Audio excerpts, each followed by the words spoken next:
हम सब ने कई बार अपने जीवन में हैप्पीनेस को फील किया है, लेकिन वो फीलिंग, हैप्पीनेस की वो फीलिंग जो हमेशा 365 डेज हमारे साथ रहे, उसे कोई विरला ही होता होगा जो महसूस कर पाता होगा। आप अगर ध्यान देंगे तो आप पाएंगे कि जब जब आप रिलैक्स होते हैं, जब जब आप खुश होते हैं, तब कोई भी परेशानी क्यों ना हो, उसके सॉल्यूशन, उसके लिए आइडियाज आपके माइंड में ज्यादा आते हैं। और ऐसा क्यों होता है? ऐसा इसलिए होता है क्योंकि जब जब आप खुश होते हैं, आपके दिमाग में सेरोटोनिन और डोपामिन नाम के न्यूरोट्रांसमीटर रिलीज होते हैं और इस कारण से दिमाग के नए कनेक्शन बनाने की कैपेसिटी बढ़ जाती है। और अगर शरीर की बात की जाए तो अगर आप थोड़ी देर भी खुश रहते हैं तो आप फील करेंगे कि आपको उस दिन आलस महसूस नहीं होगा, आप अपने आप को ज्यादा एक्टिव महसूस करेंगे। लेकिन हैप्पीनेस को पाने के लिए हम जो एफर्ट करते हैं, जो छोटे छोटे एफर्ट करते हैं, शॉपिंग पे जाना, दोस्तों से बातें करना, ये चीज टेम्परेरी काम कर सकती है, लेकिन लॉन्ग टर्म इनका इफेक्ट बिल्कुल नहीं पड़ता। बेल्जियम में एक रिसर्च की गई जिसमें ऐसे कुछ लोगों को जिनके साथ बचपन में कभी चाइल्ड अब्यूज हुआ या फिर वो तलाक जैसी परिस्थितियों से गुजरे हैं या इसी तरह की किसी अन्य स्थिति से वो लोग गुजरे हैं, उन्हें एक ऐसे व्यक्ति के साथ जो सॉल्यूशन ओरिएंटेड था, जो सही मायनों में उनकी बात को समझकर उन्हें गाइड कर सकता था, उनकी बातों को सही मायनों में समझ सकता था, ऐसे व्यक्ति के साथ बातचीत करने का मौका दिया गया। ये सेशंस तो बहुत बेहतरीन रहे। लोगों को बहुत अच्छा फील हुआ जब वो अपने दिल की ऐसी बातें जो वो किसी से शेयर नहीं कर सकते थे, जब वो शेयर कर सके, खुल के बता सके, तो उन्हें बहुत रिलैक्स फील हुआ। और उसके बाद इन व्यक्तियों की इमोशनल स्थिति पर कई हफ्ते नजर रखी गई, तो देखा यह गया कि जो लोग बहुत अच्छा फील कर रहे थे उस समय पर, वो भी 3 से 4 दिन के बाद वापस उसी इमोशनल स्थिति में पहुंच गए। तो अब इस बात से क्या नतीजा निकाला जाए? फिर काम क्या करता है? और फिर एक दूसरी रिसर्च की गई। इसमें जिन लोगों के साथ इसी तरह के कुछ हादसे हुए थे, उन्हें उन स्थितियों के बारे में लिखने के लिए कहा गया। इन लोगों को गहराई से अपने विचारों को लिखने के लिए कहा गया। और इस रिसर्च के नतीजे पुरानी रिसर्च से कहीं ज्यादा बेहतर निकले। यानी जिन लोगों ने अपनी उन समस्याओं को गहराई से लिखा था, उन्हें न सिर्फ बहुत शांति महसूस हुई, बल्कि उन्हें कुछ स्थितियों में ऐसा भी महसूस हुआ जैसे कि वो परिस्थितियां कभी घटे ही नहीं, इतने ज्यादा रिलैक्स उन्होंने फील किया। जब मनोवैज्ञानिकों ने इस विषय पर रिसर्च की तो उन्होंने पाया कि यहाँ पर बनावट का फर्क होता है। जब आप कोई बात कह रहे होते हैं, भावनाओं में बहकर कोई बात कह रहे होते हैं, तो उसमें आपकी फीलिंग्स शामिल होती हैं, लेकिन उसका कोई रूप नहीं होता। और भावनाओं में बहते हुए कई बार कुछ जो बातें पॉजिटिव नहीं है वो भी मुंह से निकलती हैं।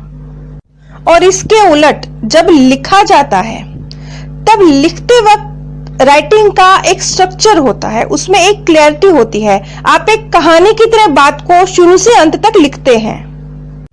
जब आप अपने वाक्य को लिखते हैं तो उसमें एक शुरुआत होती है, बात का अंत होता है और बीच में एक मैसेज होता है।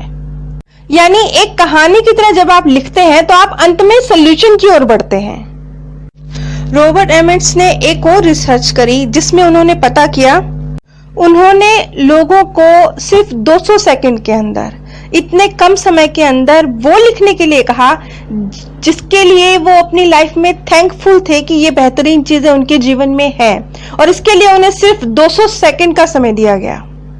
और कमाल की बात ये रही, क्योंकि समय बहुत कम था, सिर्फ 200 सेकंड का, और अचानक से ये एक टास्क उन्हें दे दिया गया, तो लोगों ने जो लिखा वो बहुत गहरी बातें नहीं थी, बहुत फिलोसॉफिकल बातें नहीं थी, बहुत छोटी छोटी मामूली बातें थी जिसके लिए वो इस कुदरत के, परमात्मा के थैंकफुल थे।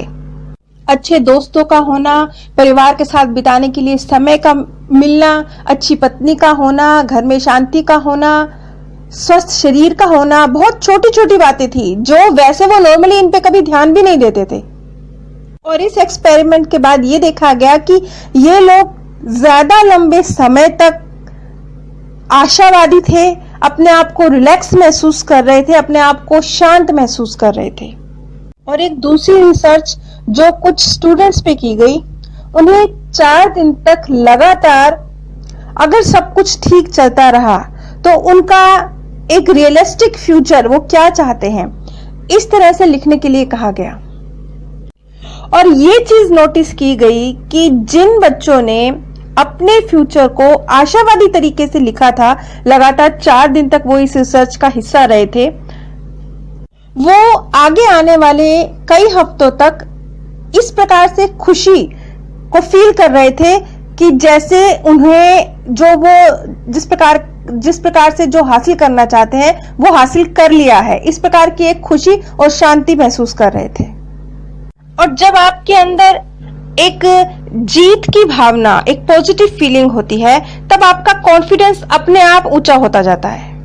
यहाँ पे ध्यान देने योग्य बात यह है कि वो जीत वो जो चाह रहे थे अभी उन्होंने हासिल नहीं किया था, लेकिन जैसे उन्होंने उस चीज को हासिल कर लिया है, इस तरीके से वो लिख रहे थे, तो आगे आने वाले कई हफ्तों तक वो ऐसी खुशी महसूस करते रहे कि जैसे वो जीत उन्होंने हासिल कर ली है, और यही फीलिंग उनके कॉन्फिडेंस को बढ़ा रही थी।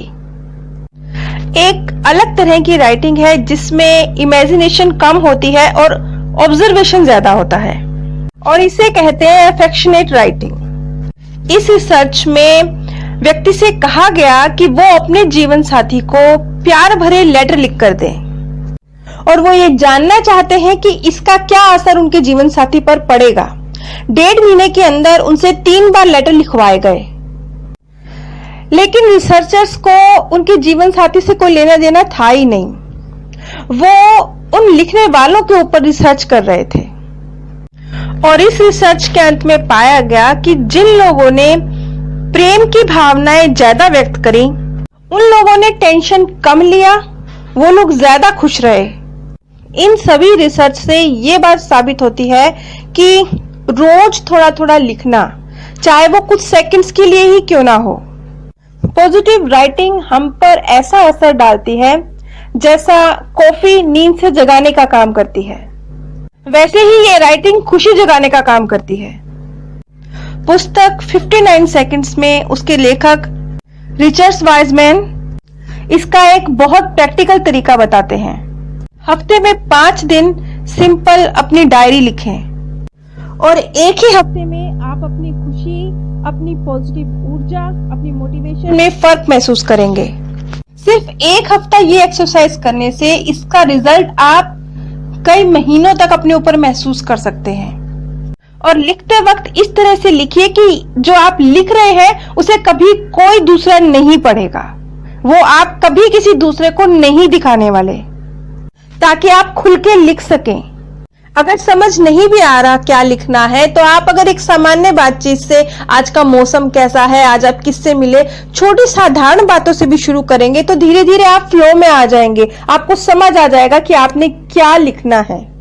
जो छोटी छोटी उपलब्धियां आपने बहुत मामूली, जिनको आप काउंट भी नहीं करते हैं, जब आप उन्हें लिखना शुरू करेंगे तो आप महसूस करेंगे कि समय गुजरने के साथ वो जो छोटी छोटी उपलब्धियां आपने लिखी थी वो आपके अंदर एक बड़ा सा कॉन्फिडेंस डेवलप कर देंगी, जो आपको आपके लक्ष्य तक पहुंचाने में मदद करेगा।